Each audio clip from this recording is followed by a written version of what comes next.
February, it's Mecca for drag racing fans. 60,000 strong. They come to the Winternational Drag. Hello, everyone. I'm Chris Economaki. Behind the main grandstands here at Pomona to reflect one of the major points of interest that drag racing holds for spectators. For only in drag racing can a fan get up whenever he wants, walk out of the stands and into the pit area. In today's case, a 200-acre one that amounts to an exotic car show and an automotive bazaar. And once in the vast pit and staging area, the fan can eyeball the competing cars, the crews, the drivers, the girls, have a beer, get an autograph, think about perhaps buying a car. For it is this openness that has helped make drag racing one of the most popular forms of motorsports in the country, with an annual spectator turnout of 5 million. And they're all here for the 20th anniversary running of the National Hot Rod Association's Winternationals, with $410,000 in prizes at stake and over 600 entrants seeking fame and glory as they try to make time stand still. Of the many categories and classes in drag racing, there are 3 that command the most interest. Top Fuel, the most exotic of the dragsters, alcohol burning, supercharged, 2,200 horsepower, down the quarter mile and faster than 6 seconds, topping out at 250 miles an hour. Next in line is the funny car, perhaps the most dangerous of all forms of drag racing, where the driver sits inside a plastic body, the engine in front of him. If it blows up, he's in serious trouble. Not quite as fast as the Top Fueler. And then, closest to what one might find in the family garage is the Pro Stocker here. Surprisingly enough, the most expensive of all 3. Some of these cost as much as $60,000 to field. The cheapest one of the 3, $40,000. Attention now shifts to the starting line for the quarterfinals in funny cars. Pitting Kenny Bernstein of Louisiana in the far lane, Ron Harris of Pennsylvania on the near side, as they come up in the staging area to toe the line. 2,200 horsepower under the hood of these plastic body cars. There's the staging lights. It goes from yellow to green. There's no warning. Alertness and the start is the key to success in drag racing, many will tell you. And they're off. Bernstein in the far side takes on. Harris's car explodes. His windshield is broken. His supercharger went off. Bernstein goes on to win. A tough break for the Pennsylvanian. Let's have another look. Here he comes down the line. There's the flame. The supercharger goes way up. These cars are built for safety, and so is the gear the drivers wear. We suspect he's okay, but we'll be back in 1 minute to check. Car race of Roy Harris's car bears it out. The car is back in the pits now. Let's have a look at the damage. Between this and the engine itself was a supercharger before a 150-mile-an-hour backfire we saw going down the track. Now let's take a look at what a full-size supercharger looks like. Here's one here. The bottom part weighs 70 pounds. After the explosion, all that was left on this car was this part of the supercharger. From here forward, gone like shrapnel from a hand grenade down the drag strip. Now let's have a word with the driver, Roy Harris, a 15-year veteran. Roy, that ever happened to you before? No, that's the first time we ever had a blower explosion. What was it like at the wheel when it went off? Well, it was a loud explosion, and you know, I knew it was very disappointing. What about yourself? Did any of the pieces get to you? No, everything stayed outside of the car. It just blows it up and away. Okay, let's take a look at the windshield and hood area where the parts exploded. A dramatic testimony to the violence of the explosion in funny car racing. And a testimony to the safety. Look at that supercharger up in the air, bouncing down and braking on the track. A lucky man, Roy Harris. Now it's more quarterfinal funny car action with Kosti Ivanov, a Bulgarian refugee who lives in Boston, against Gordy Bonin, a Canadian. Ivanov's car, the Boston Shaker. Bonin's machine, the Pacemaker, as they wait for the signal to fly.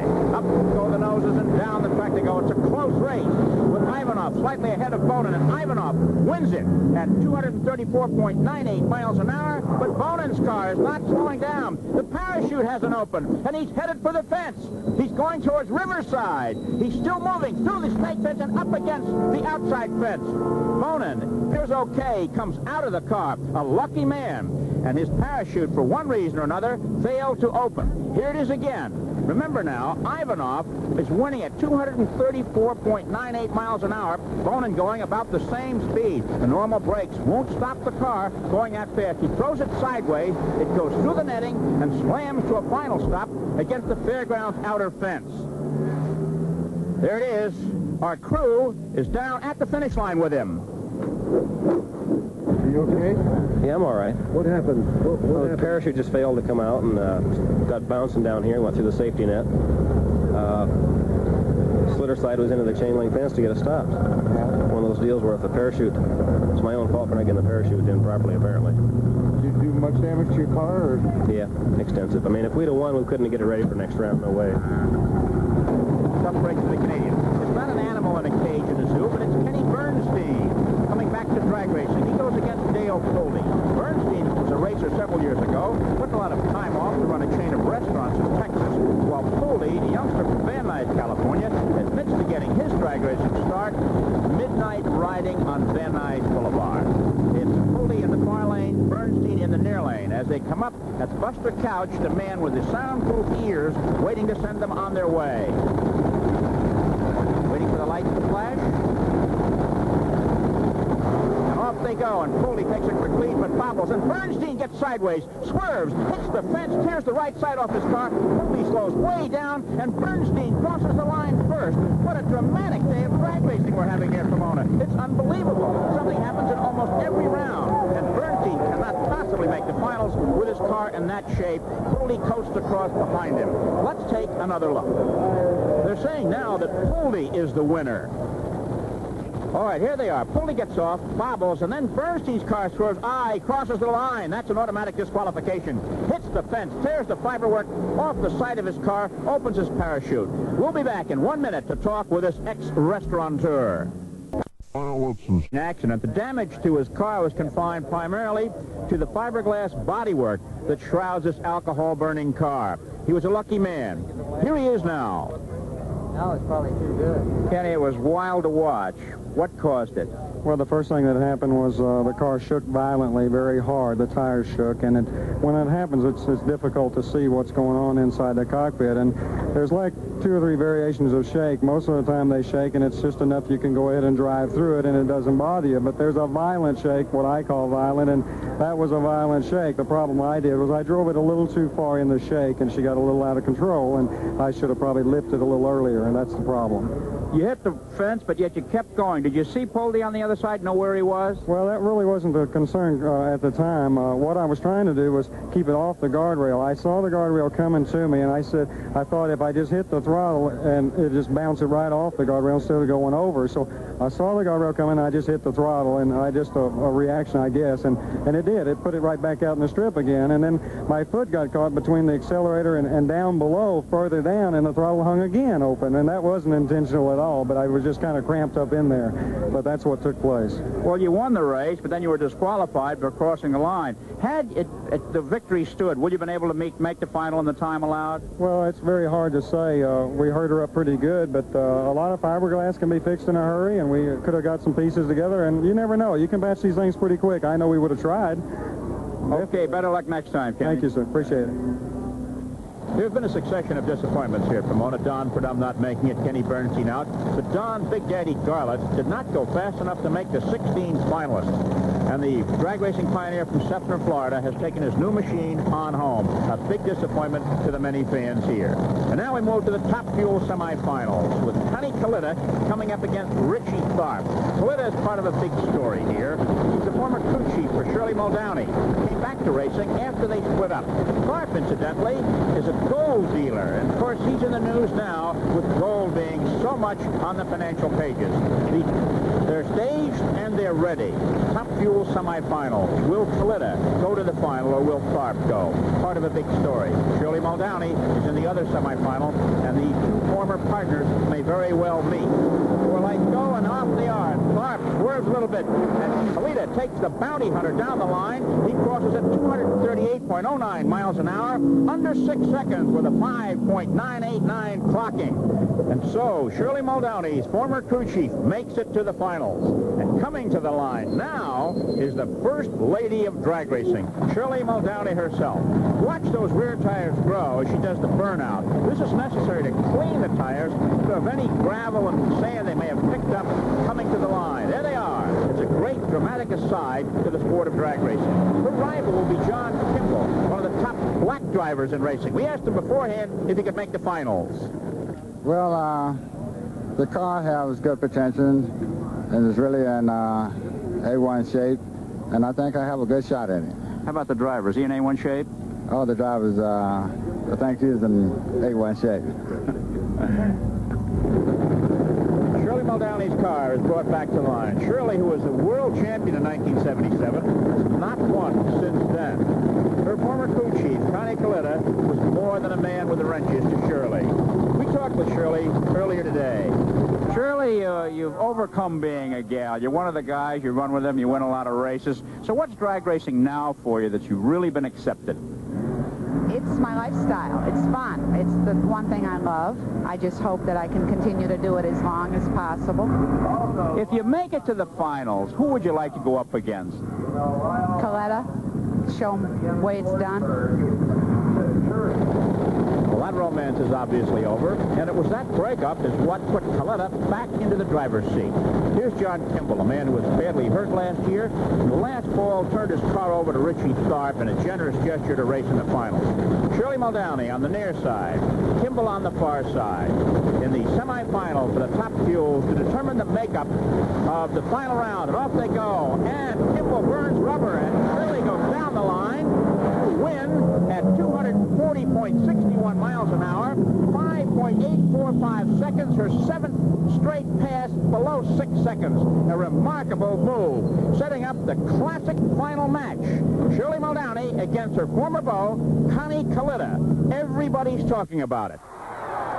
We'll be back for that dream race and the funny car finals as well, along with a look at some of the supporting categories in drag racing. But now, let's go to Al Michaels for more speed, but of a different variety.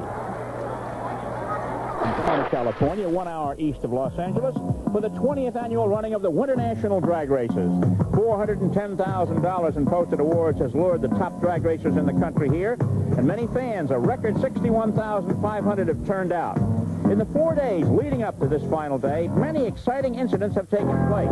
Here, on the right, Billy Meyer, one of the nation's top funny car drivers, had his trouble. His car exploded. Parts went every which way. But the youngster, only 25 years old, who's been dragging 10 years, got out, fixed his car, and came back to race later. Then Brian Raines had his problems as his engine exploded, sending parts flying every which way. And then Howard Hayden, a dramatic explosion, escaped injury when his top fueler had trouble. So it's been expensive for those who have had to make repairs, but for those who buy fuel, the costs are skyrocketing. Nitro. Where men race cars, this means speed. Fuel is heat, and heat is horsepower, is an old racing axiom. I'm standing in front of a 55-gallon drum of nitromethane racing fuel, the kind the top fuelers and funny car drivers use. To get down the strip takes between 5 and 7 gallons, and at $22.50 a gallon, that's over $150. Extend that into the mile, and it becomes over $500 for 1 mile of drag racing, a mighty expensive pastime. It's more than a pastime for Dale Pulte of Van Nuys, California, and Ron Colson of Addison, Illinois. They come to the line for the finals in the funny car competition. They've made it through all the preliminaries. Between $10,000 and $12,000 at stake in this one. Pulte, the youngster from Van Nuys, California, who we said got his start street racing.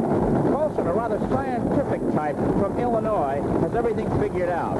Both of these cars have had a little bit of trouble in the preliminaries, but they have been repaired. It looks like two Darth Vaders going at it as they come to the line. Critically moving to the position. The two top lights showing their pre-stage. And when the two yellow lights light below that, the fuse will be lit. One in, the other, and they're off. Up, and Colson has trouble. He crosses the line, and Pulte takes it down to win at 6.258 seconds. A tough break, but he'll take it any way he can get it. His speed, 238.72 miles an hour, as he heads for the welcoming crew at the end of the run. Tough break for Colson. Let's see what happened here. Apparently the car mishandled, and he crossed that center line, and that's an automatic disqualification. A long way to come for that type of finish. So Dale Pulte, the Van Nuys, California boy, gets the big welcome from the crew. Let's listen.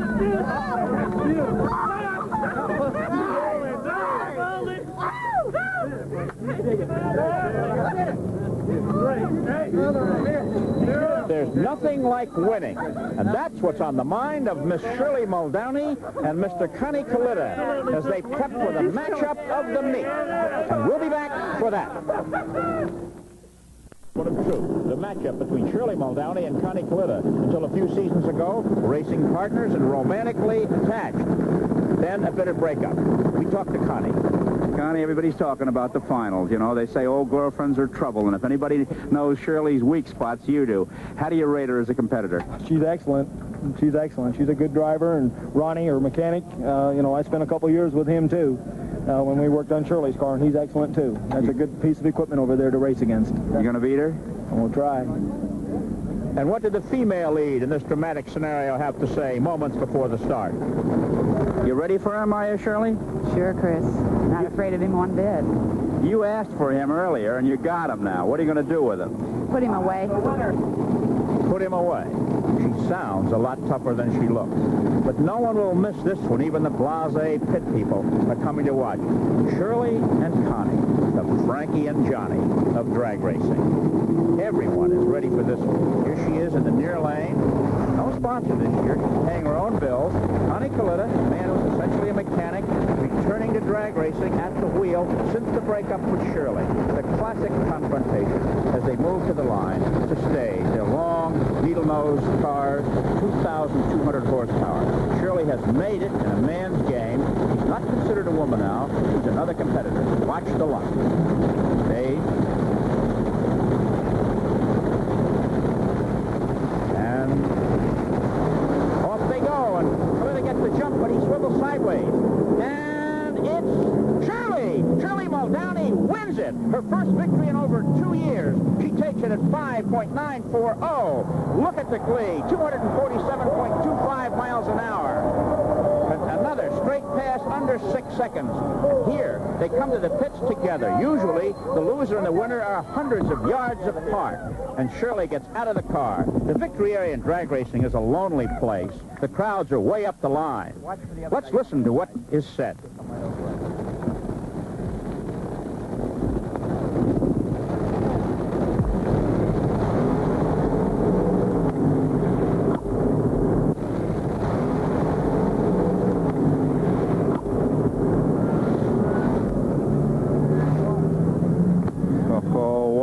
Up to a great drag race. And a couple of old friends here at the end of the run. Shirley Muldowney, the winner, and Connie Kalita, who gave her a great race.